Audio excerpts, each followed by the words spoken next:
Cooch Behar Ramakrishna club ও পাঠাগার পরিচালিত Ramakrishna super league football টুর্নামেন্টের ফাইনাল ম্যাচ হল রবিবার। এদিন কোচবিহার বাবুরহাট সংলগ্ন রামকৃষ্ণ বয়েজ হাই স্কুলের মাঠে এই ফাইনাল খেলা। উদ্যোক্তারা জানান তাদের এই ফুটবল টুর্নামেন্ট এবার দ্বিতীয় বর্ষে পদার্পণ করলো। গত 1.5 মাস যাবৎ চলছে এই টুর্নামেন্ট। খেলা অংশগ্রহণ করে 8টি ফুটবল দল। বর্তমান প্রজন্ম মোবাইলের প্রতি আসক্ত হয়ে পড়ছে, তাই মোবাইলে গেম খেলা নয়, মাঠে আসুক এই প্রজন্ম, শরীরচর্চা করুক। তারা ফুটবল না খেললেও ফুটবল খেলা দেখা অভ্যাস করুক এই প্রজন্ম।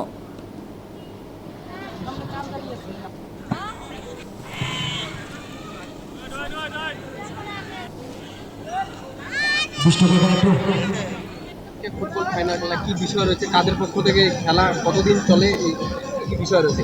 এটা আমাদের দ্বিতীয় বর্ষ আরএসএল সিজন। রামকৃষ্ণ ক্লাব ও পাঠাগারের পরিচালনায় এই খেলাটা 2 বছর ধরে শুরু হয়েছে এবং আজকে তার চূড়ান্ত পর্যায়ে খেলা, ফাইনাল খেলা।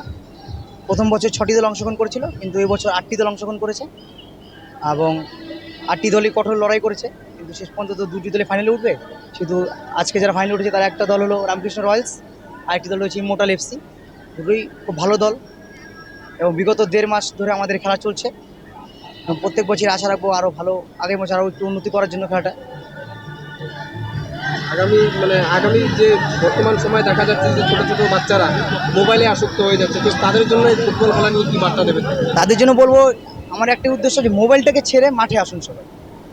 মোবাইলে কিছু নেই, মোবাইলের যুগটা কী করবো, নষ্ট করে দেবে। মাঠে আসো সবাই, খেলো, খেলা দেখো।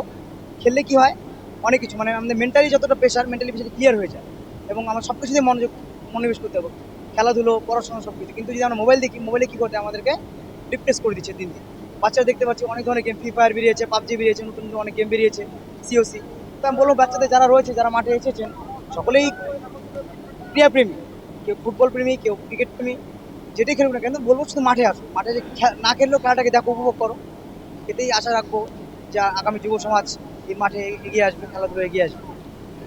আমার নাম অশোক দাস, আমি বর্তমানে রয়েছি শ্রীরামকৃষ্ণ ক্লাব পাঠাগারে যে পর্যায়ে খেলা হচ্ছে এই খেলার কর্মকর্তা হিসেবে রয়েছি।